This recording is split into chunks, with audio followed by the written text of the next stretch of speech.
Hey, welcome back to the RV Solar channel. Soda Solar, spelled like that, like Minnesota. Working on a Grand Design Solitude fifth wheel here.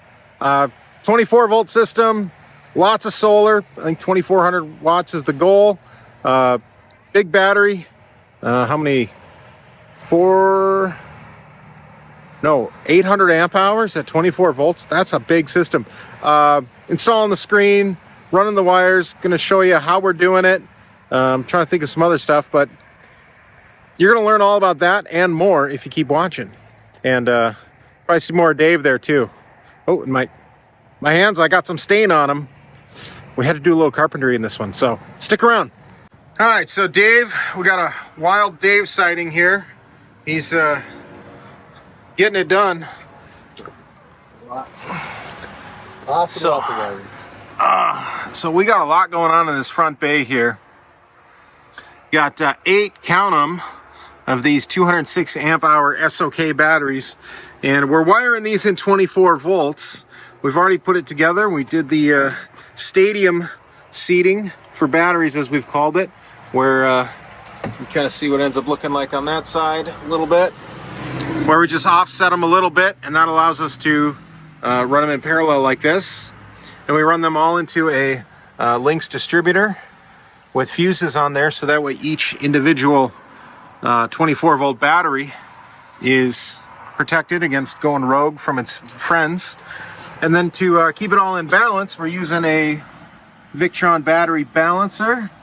The way that works is you connect the 24 volt to the main 24 volt positive, which in this case is here on the positive side there, and then the negative goes, or the zero goes there, and then the mid, or the common, goes right here, and these are our midpoints, and we tied all those together, and we used a thermal 30 amp breaker, and we're running 10 gauge wire for our midpoints. So the reason why we did that is we figured, well, we do want to balance the bank, right? But it seemed a little overkill to run, 2-aught cabling like everything else, except we needed to protect it. So we thought these little 30 amp thermal breakers would be a great way to go. So again, none of those can go rogue and cause any problems.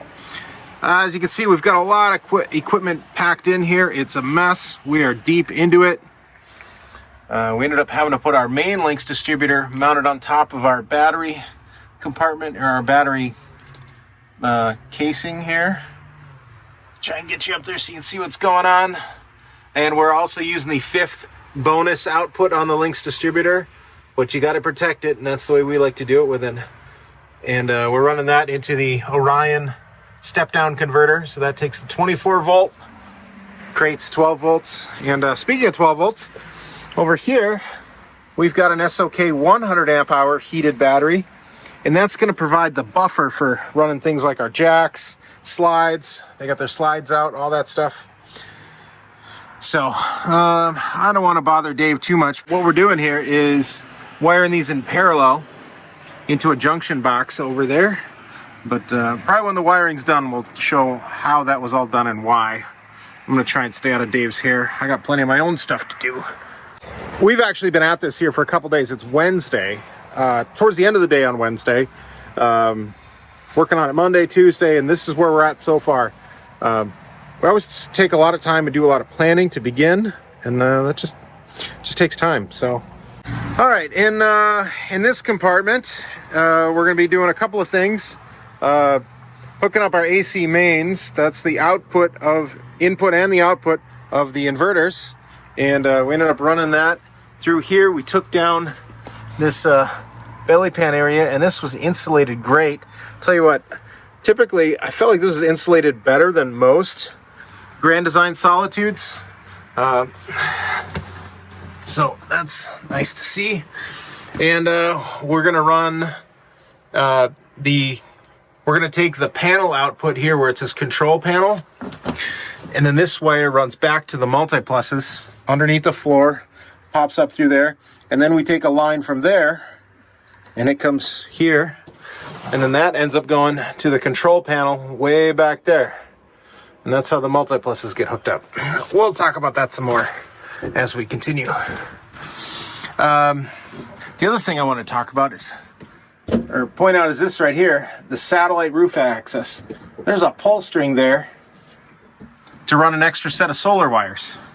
And that's important because we're going to try and get 1,200 watts, no, not 1,200, 12 solar panels equaling 2,400 watts up on the roof on this Grand Design Solitude. To do that in the right way, the best way, is with 2 controllers. So this came with a stock controller. I love the brand name on them. It was Jaboni.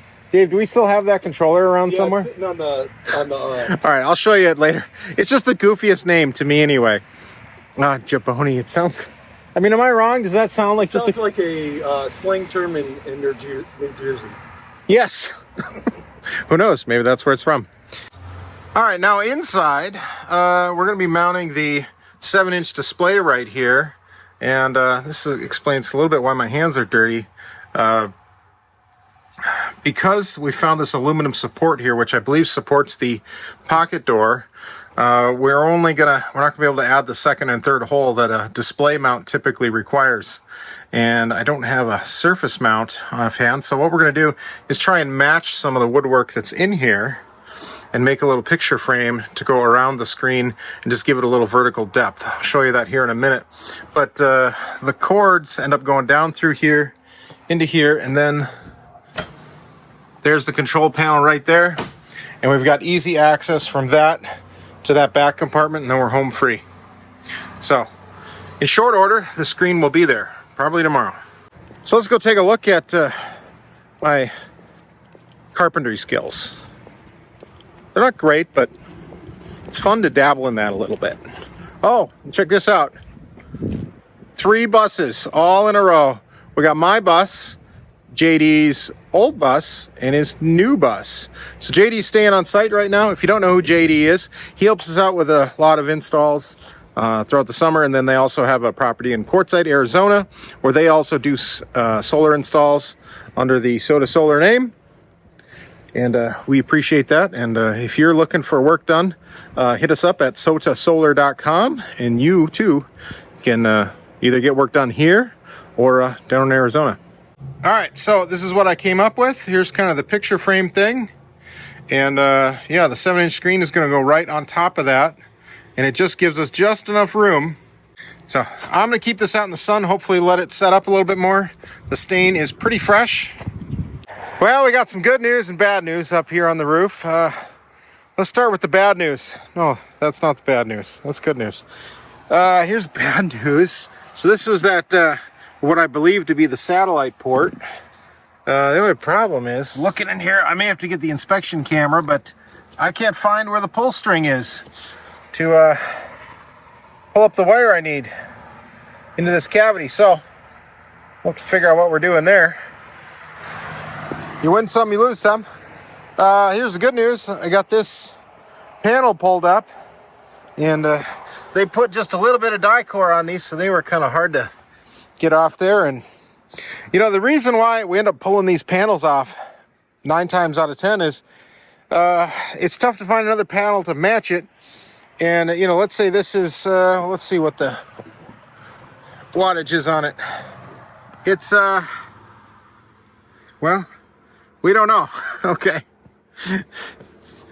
I would say it's mid 3s, 325, 330, maybe 300. To me, that's about what it looks like.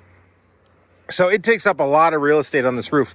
In the same real estate, I can easily fit 2 of my 400 or 2 of my 200 watt panels here. So that gives us 400, and those can work with the rest of the system because we're going to be doing 200 watt panels everywhere else. And for those of you in the know, you know that Rich Solar is making some 250 watt panels, and I've got some on order. We plan on playing around with them. We just got to see what's going to work first. So if you want to see what's going on there, definitely subscribe. But even if you don't, and you just like seeing a couple of middle-aged guys decide to install solar on RVs for a living, definitely subscribe, because we're counting on you. Well, good morning, everybody. You're still here, and so are we. It's good to start off a segment in a video with a win, and that's what we got here today. I'm going to tell you about it. As you can tell, we're probably working on solar. So we got two good things to share with you. So let's get to it. First good thing is customer says, yeah, maybe we should try and get a little bit more up here. So we came up with an arrangement to get 2,800 watts on here. That's going to be 14 panels. So we're going to have two more here. We got our 12 already on here. But if you're in for this much, let's do a little bit more. And the reason why you might want to do that, you might think, well, you got 2,400 watts. Well, you figure 80% of that, that's getting you close to 2,000 watts. And if you want to run an air conditioner, well, by the time you get to losses, and if it's a real hot day, you're just treading water. So the extra 400 watts is going to help put some power back into the batteries or generate more power in the early morning and mid-morning to charge up your batteries before you want to run the air later on in the day. Okay? All right, so this is roughly the layout that we're going to end up with. Nothing's wired in yet, just placement. Then here, boy, we may cut this up into a short or some kind of shorter video because this has been a challenge and it was not straightforward. Grand Design left us a little pull string here, which was great, but at first we couldn't even find it. And this isn't the satellite access hatch. And this is what the access hatch looks like before I got done with it. But what I want to talk about is the hole here. It might be hard to see. I don't know, but it's down there. And we fished around for it. It was really hard to find. I even had my inspection camera here and I had a hard time finding it. But the challenge was getting this up through the small hole. And I even had, I tried to make it as streamlined as possible. I probably could have done a better job. But the challenge was getting that through a couple layers of wood. So what I found out, or what I ended up doing, is taking a wrench like this, and I used this kind of to push the string to the center or outside of the hole, and that let me kind of inch this up, and we got it through. Woo! And also, you might be wondering, well, wait a minute, wasn't there solar up here before? Well, there was. But we're gonna run two strings, and that's way more efficient when you're running a big array like this. The more trackers you can have or more chargers, the more output you're gonna have and the more efficient output you're gonna have. So that's what we did, and that's what we done. Dave's hanging around late here too. I think the sun's maybe down. It's nice now. Yeah, it's in the 80s. It's almost October. It was 80 today. Anyway, we went for more panels. I don't know if I mentioned that or not. We've got 14 up here now. So we'll go over how we wired and why we wired. So what we ended up doing is two panels in the back there in series, these two in series, these two in series, and then paralleled them, and they're running into the solar port underneath that panel. That was the factory ones. Then what we added went in right here. I do gotta cinch those cables down a little bit. Don't worry, I'll do that. We ended up doing so these two in series, these two in series, these two in series, and then those two in series. Put all that group in parallel, run them down there. And you might be wondering, wow, that's what, 16-ish hundred watts, 2,800 watts total? That's pretty good. Down these tiny wires? Well, of course we can. We're running at 80 volts. 1,600 watts divided by 80 is 20. 20 amps through those wires. They're rated at 30. I like to stay well under that. Here we are. So here it is, last day on this project. Dave and I got it all taken care of, and I'm going to show you all about it. 24 volt system using 12 volt batteries, not something we typically recommend, but for this customer it made sense, and we're going to talk about it all in detail. I'm on my rolly chair here. Let's roll in. All right, so let's start with those batteries. We were talking about those a little bit. Here's how we hooked them up. I think we've maybe talked about some of this before, but we ran them in pairs. So we got main negative, positive going to this negative, yep. And then from a positive into a links distributor, and we did a links distributor because we wanted the fusing in here. And of course we did an LED dongle in there so that the lights light up on all that. And then this box here has extra fuses and stuff. So yeah, we got that going on. Then we did the midpoint connections using 10 gauge wire and 50 amp thermal breakers between each one. So that way, if one group of batteries goes a little rogue or something catastrophic happens, it's not going to light that wire on fire, but it will continue to try and keep the midpoint balanced. And speaking of balancing, this little guy's clicking away because it is trying to balance. See, there it goes. It's doing its best. It is trying to balance out the system. We just commissioned it yesterday, so it's going to take some time. I told the customer a couple of weeks, maybe even a month or more, to really balance them out.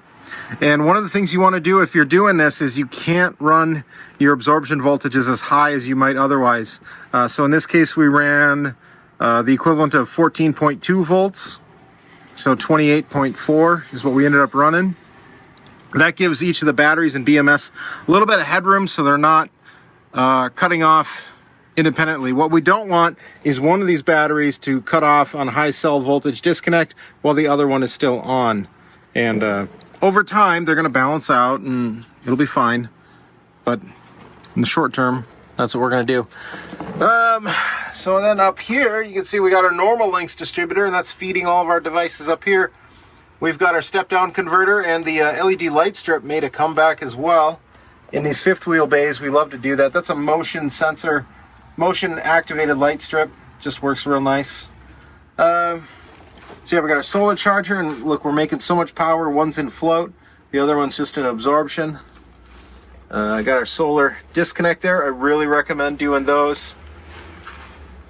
And of course, both multi-pluses here. People ask a lot, how do you configure these? And we really recommend in parallel using the 2x120 model.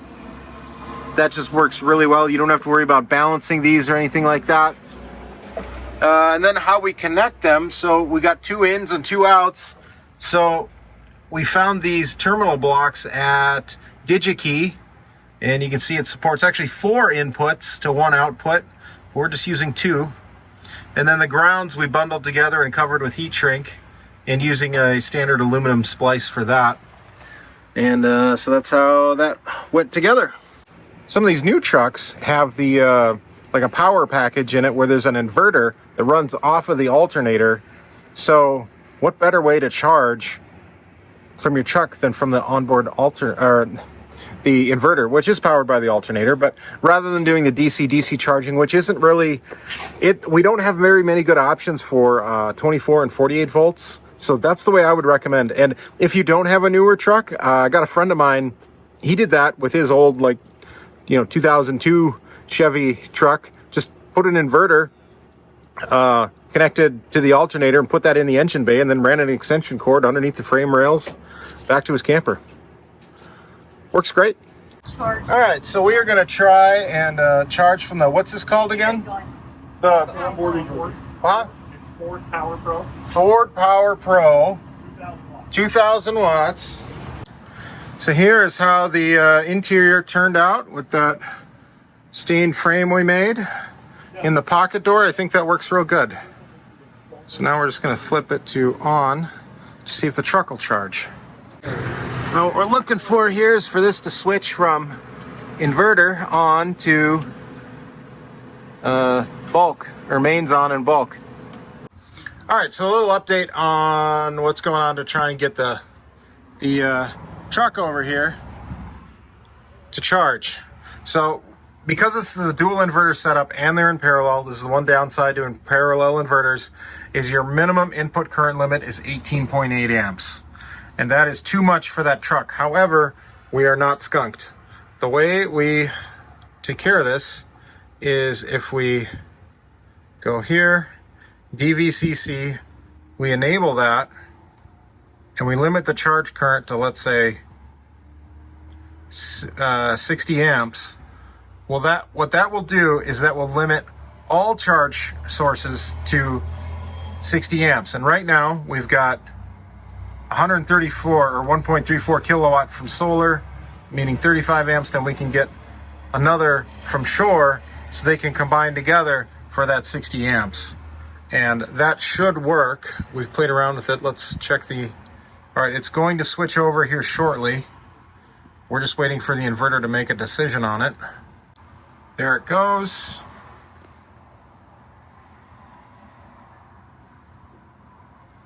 And now it's just kind of figuring out where it's going to end up. Now the battery is almost full.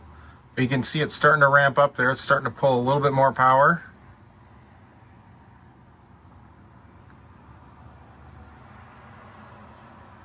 So we're getting something out of it. That's better than nothing. So that's what you may have to do. You can do this if you have smaller generators, because this basically is a 200 watt generator over there, or 2000 watt generator over there. So I don't know, something to consider. Hey, little bear. Hey, look, there's a bear. It got dark real quick. We just got chatting with the customer and didn't really get a chance to close out the video outside when they were still here. They're gone now on to their great next adventure because they've got 2,800 watts of solar, 800 amps of battery at 24 volts. That is a lot of power. We were testing the air conditioners. They could run that on battery alone, well over 10, 11 hours. With solar, 2 days. I mean, two days of compressor time. That is a lot. So if you want something like that done to your RV, check us out at sotasolar.com, SOTASOLAR.com. Drop us a line. We'd love to help you out. You can come here, get the work done, or sometimes we do allow, if you want to come here and use some of our wire and materials and shop and all that kind of stuff, and we're not too busy, you're welcome to install it yourself. So until next time, I will check you guys later.